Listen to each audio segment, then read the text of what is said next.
So in the last session, Dr. Hohenstein gave us a great background on the use of gene editing technologies and set the stage for the rest of the morning, which we'll be talking about species-specific use of these technologies. And with that, I'd like to welcome Dr. Westerfield from the University of Oregon, who will be speaking on zebrafish. Welcome. Thanks very much. And thanks for the invitation to participate. And especially thanks to Peter for an absolutely terrific introduction. That was really set the stage nicely. I'd like to talk a little bit about gene editing in zebrafish, and particularly in the context of the use of zebrafish in studies of human health and disease, which is really pretty much dominates the basic research with this organism now. And what I'll talk about first is just to introduce zebrafish, talk about the experimental advantages of the system, and their use as models in human diseases. And then at the end, I'd like to talk about gene editing with one particular example from our own work to make precise models of human genotypes. So the big interest in zebrafish is that it was observation from over 100 years ago that vertebrate development is really highly conserved, at least the early stages of development. This suggests that you can use organisms like mice and zebrafish to actually study basic developmental biology, understand the principles that apply to all organisms, including humans. And zebrafish in particular are interesting because the early development is extremely rapid. The embryos and young animals are optically transparent, so you can actually watch all the cells during these early developmental stages. And just watching them, of course, is one thing, but being able to actually highlight individual cells and tissues during developmental stages is a big step forward. And so using some of the technologies that Peter introduced, it's possible to use various transgene constructs using cell-specific promoters to drive various fluorescent molecules and label individual cells or groups of cells, and then follow them in a variety of processes. And this can be used to study physiology directly in live animals, as shown here for the heart.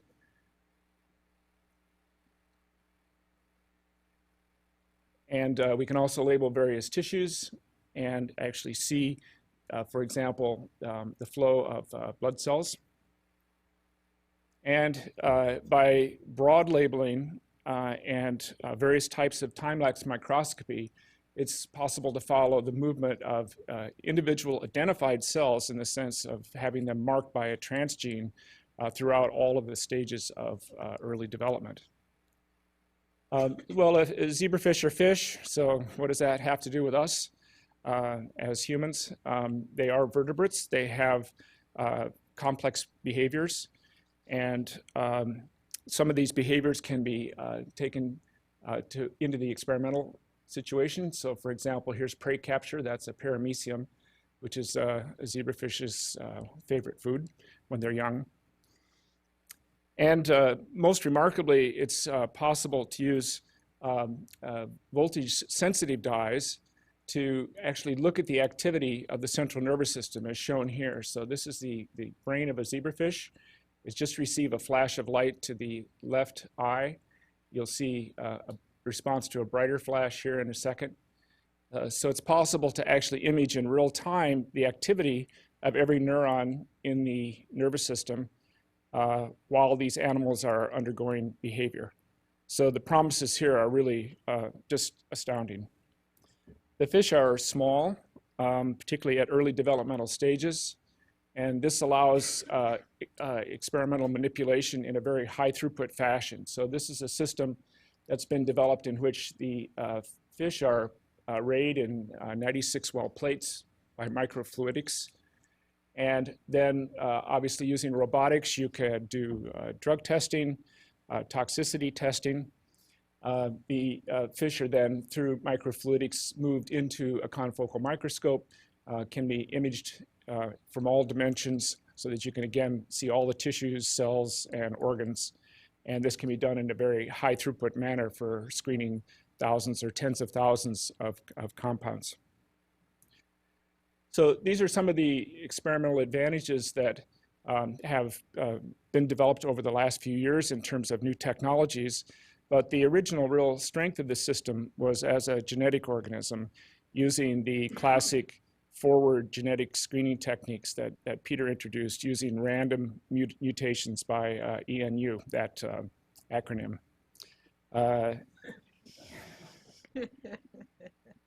Early on, through these forward, just essentially blind screen, you randomly mutagenize and then look for interesting phenotypes.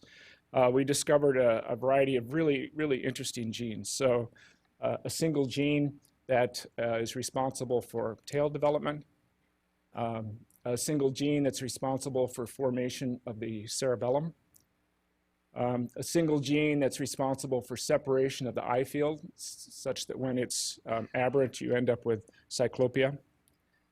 And these early studies that were done over 30 years ago drew many people into the field, many of them from mouse laboratories and other areas of research, drawn by the ease of use, the relatively low cost of zebrafish, and has resulted in the identification of many, many thousands of mutants through these classic forward genetic screens. And obviously you want to know what the genes are, so that required having information about the genome, being able to link these mutations to the genomic change that occurred, and trying to identify what the underlying gene was that's responsible for these interesting phenotypes. Then came the age of reverse genetics, where now you actually try to target particular genes. And an intermediate step in this process was actually combining both forward and reverse genetics. That is, doing random mutagenesis and then resequencing of the entire genome, finding where the mutations are, identifying them, then linking them to specific genes. This is a project that started at the Sanger Institute, and the goal here is to knock out all of the protein coding genes in the genome. And again, because of the relative ease and low cost of working with this organism, this is an achievable goal. But in recent times, the strategies are moving more and more towards the faster, much more efficient and less expensive techniques of gene editing to support reverse genetics. And in particular, CRISPRs and the TAL enzymes that Peter introduced, and an alternative strategy that's been used and is still being used quite widely in zebrafish, and that's the use of Morpholino antisense oligonucleotides. So in this system here, there's an actual mutation that's made, or at least an alteration, editing of the genome. In the case of the morpholinos, these antisense oligos interfere with RNA splicing or RNA translation. So they have more or less the same long-term effect, that is to alter the protein that's being produced, but there's actually no heritable genetic change to the genome. And so I'd like to just take a second here to sort of compare and contrast these two techniques. In the case of morpholinos, they have some advantages. They can be studied directly in the injected animals. So you simply inject these morpholinos into the egg or the newly fertilized egg, and then study the effects in the injected animals. In the case of CRISPRs and TALENs, you actually need to establish a stable line through breeding. So this requires additional animals. Obviously, because you can just study it directly in the injected animals, this is an extremely easy technique. Whereas in the case of gene editing, this requires breeding, genotyping, recovering the affected animals in the next generation. Another advantage of morpholinos is because it works on the RNA, it blocks the maternal message that's put in there by mom into the egg. And in the case of CRISPRs and TALENs, you need to generate so-called maternal zygotic mutants through breeding to get the mutation into the germline so that a mom doesn't put the normal message into the eggs.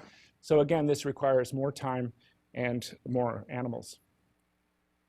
So why are we doing this? Well, the obvious advantages of CRISPR TALENs is that they're genetically stable. That is, you can study them at all developmental stages and in subsequent generations, studying exactly the same genetic change. Whereas in the case of the morpholinos, because they're injected into the egg, as the egg divides and development proceeds, the morpholino is continually diluted. And that means that its efficacy drops off over time. And this can be a real disadvantage and a confounding influence because the amount that's injected and the rate of dilution over time varies from experiment to experiment. So this really is a reproducibility problem, and that may ultimately add to animal use. And obviously, it's limited to early developmental stages. So some of the more interesting studies that one would want to make on mature organs or in adults and adult phenotypes are really inaccessible to this technology. And probably the most important disadvantages of this still widely used technique is that many morpholinos induce p53-dependent apoptosis. So in other words, they're essentially toxic. And particularly in studying various making models of various human diseases that involve, for example, neurodegeneration, this is really a confounding influence that is not widely appreciated. And also, just because of the nature of the interaction between the morpholino and the RNAs, these have significant off-target effects. Whereas in the case of the CRISPR TALENs, they appear to have very low toxicity. This sort of apoptosis has not been observed to my knowledge. And as Peter mentioned, they're highly specific, and on a daily basis as of last week, they're getting even more and more specific. And I can illustrate these two last points, which I think are probably the most important here, by reference to a paper that just came out recently from Nathan Lawson's lab, in which they took 20 genes and they compared side by side the phenotypes that are induced by morpholino injection versus real genetic mutations. And remarkably, they found that for 80% of the genes, the morpholino phenotypes were not observable in the mutants. And this is illustrated here for one gene called megamind, which results in a reduction of hindbrain development, as you can see here, after morpholino injection. And this phenotype is not observed in genetic complete loss of function mutants of that gene. So I think this is extremely disturbing, and it should really spell the end of morpholinos, although they may still have use in some types of experiments, for example, cases of maternal message, perhaps early development. But I think many of us in the field are pushing really hard now that the gold standard should be genetic mutants, and those obviously are going to be ones that are obtained through gene editing. So if we look at the very recent history, just over the last 5 years, you can see that, morpholino use has been widespread, but within the last couple of years seems to be decreasing, as indicated by the number of zebrafish publications that rely upon morpholinos, where at the same time we're seeing an increase in the use of TALENs and CRISPRs. And you can see just within the last couple of years that CRISPRs have really taken off. And actually the use of TALENs is now dropping off, probably for the reasons that were mentioned previously, the increased complexity and cost of producing these reagents compared to CRISPRs, which are really fast and easy. So I'd like to talk a little bit now about the use of zebrafish as models of human disease. And this is inspired by observations from some time now that Not only are the genes and the genome structure conserved among vertebrates, but in many cases gene function is also conserved, as illustrated here for the EYA gene, which is important for development in organisms as diverse as fly, fish, and humans. So this suggests that by studying these other more experimentally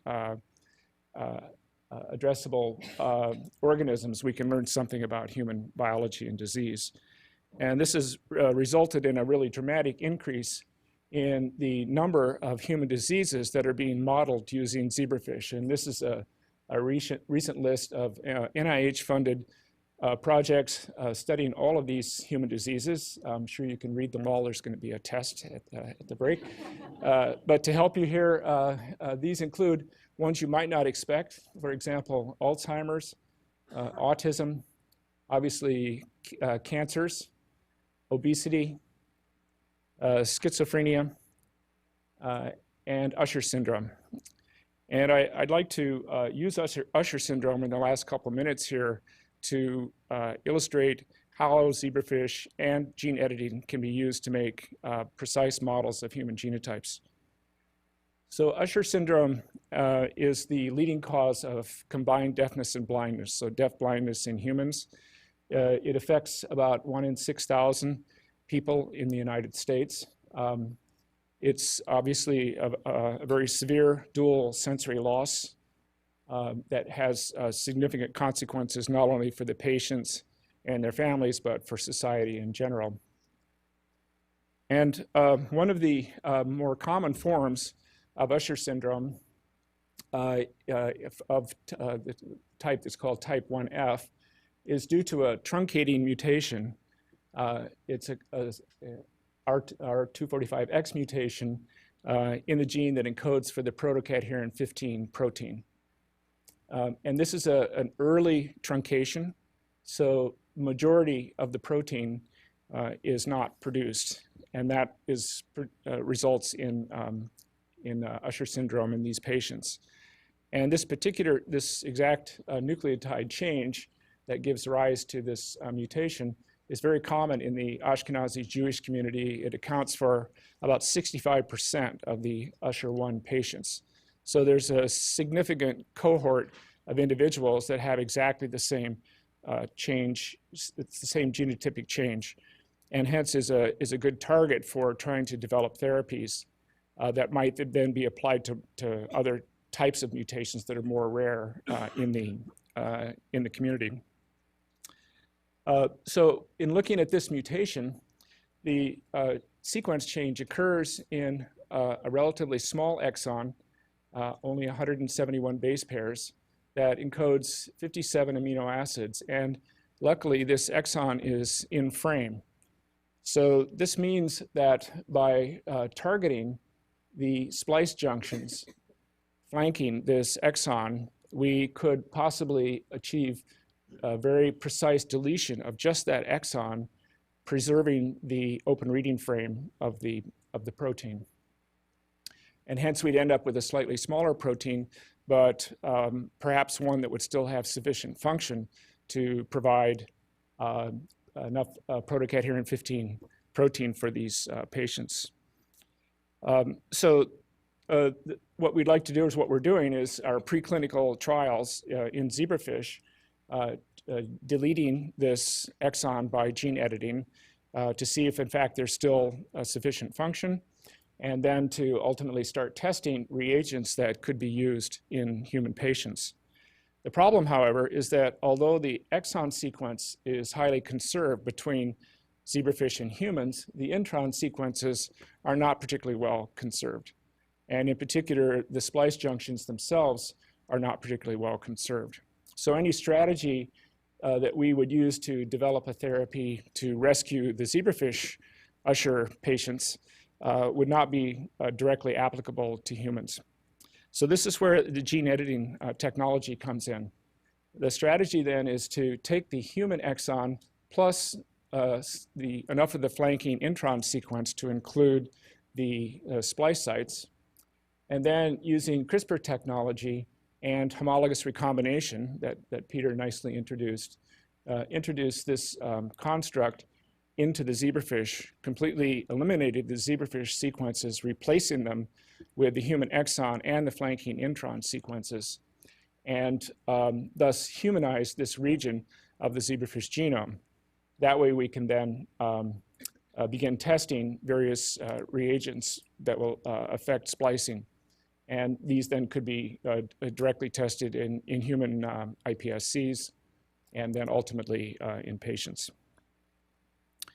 So in summary, I've tried to provide some hopefully convincing evidence about the experimental advantages of zebrafish, particularly in studies of human health and disease, and have introduced the concept of gene editing to generate very precise models of human genotypes, which is very fast, easy, and efficient, and relatively inexpensive in the zebrafish system. Notably, there have been 377 genes targeted since 2011 using either tau nucleases or CRISPR-Cas9, and about 3/4 of these have been reported within the last 12 months. So this is a technology that is here, and we're going to see many, many more examples of this. And how this is going to affect animal use, I think, is difficult to predict. Obviously, we can use fewer animals because of the advantages of the CRISPR-Cas9 system, but because it's easier and less expensive, perhaps we'll be using more animals because we will be doing more experiments. So perhaps we're going to be getting more bang for the buck. But how that's actually going to affect animal use, I think, is unclear at this point. So thanks very much. Questions?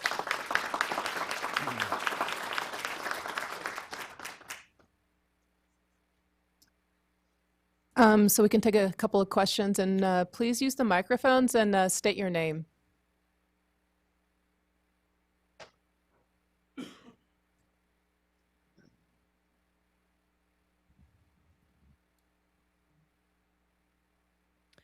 Judy Nielsen, are you aware of any higher order animals that also have the Usher single gene mutation that could be used as a secondary model once you get this worked out in the zebrafish? Right.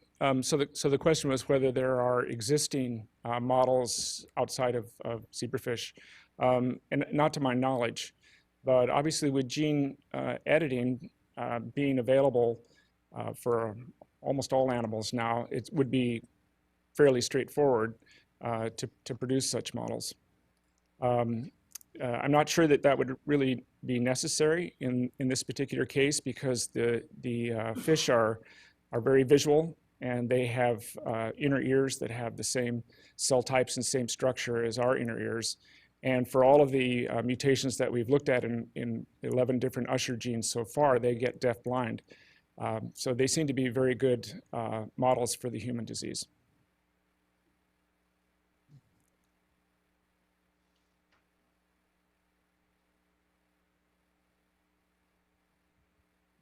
So these 80% of models made with morpholinos that cannot be reproduced, of course, extremely worrying. Do you have a feeling how many of those papers are actually completely wrong? So should 80% of these papers be retracted, or is there enough other data in some or most of those papers that it would still warrant the conclusions? Yeah, that's a good question. In the good papers, as I would say, the gene was very well characterized. So we know what cells express the gene at what times during development.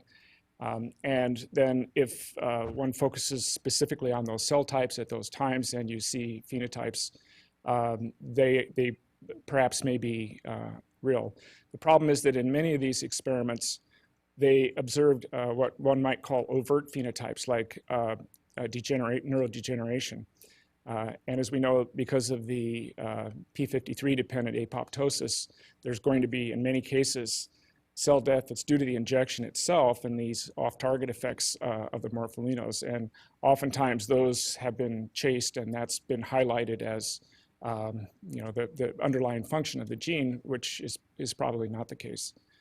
So maybe your question was, should we just retract 80% of these papers? Probably not, but I think right now it's going forward. I think the important thing is that we need to have genetic mutants to back up any conclusions that are made in these types of studies. And I'll just add to that in the past that was really a problem because many labs were not in a position to get mutants. That was the hope of having the knockout of all the genes, but those are just complete loss of function. They may not be the types of genetic alterations that one's really interested in. So gene editing has completely changed the game, totally.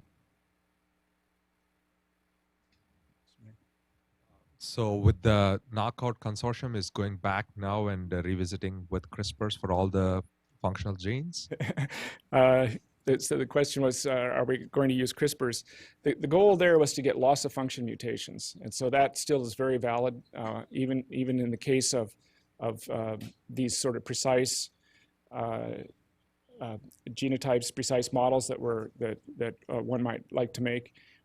It's also important to know what the overall complete loss of function phenotype is, to use as a backdrop for interpreting these more subtle changes. So I think there's still a tremendous value for that library of mutants that's been generated.